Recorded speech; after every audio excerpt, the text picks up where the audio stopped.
bibliothécaire. Si vous voulez un peu de surnaturel, vous êtes sur la bonne vidéo.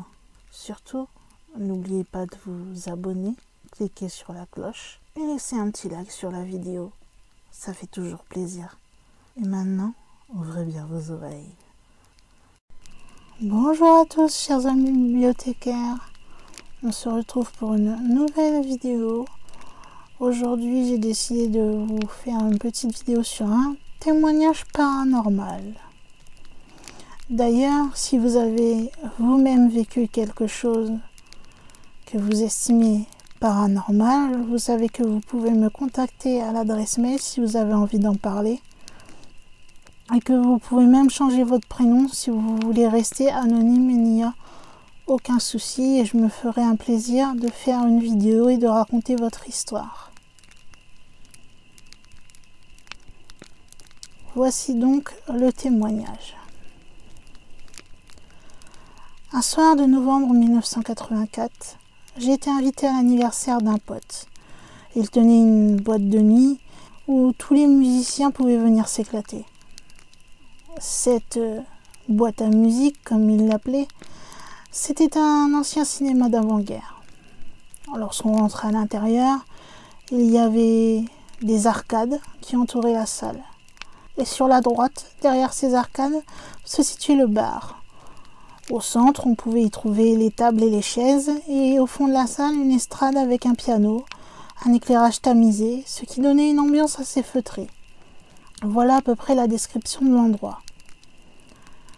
La soirée a débuté vers 21h dans la plus grande convivialité. Nous étions d'ailleurs en petit comité, une petite vingtaine environ. Nous sommes passés à table, tous passés dans la joie et la bonne humeur, lorsqu'à un certain moment, mon pote me demanda « Vincent, tu nous jouerais pas quelque chose ?» Avant qu'il n'ait pu terminer sa phrase, mes doigts couraient déjà sur le piano.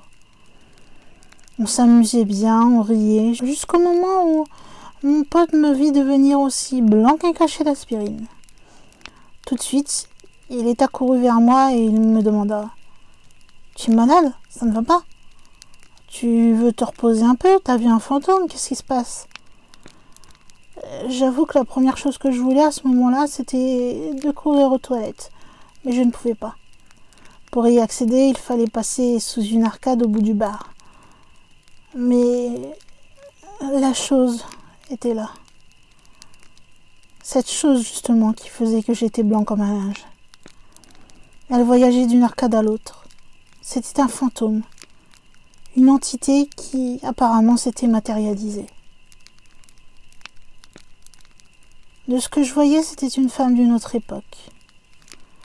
Si je devais donner une époque, je dirais qu'elle devait être du début du XXe.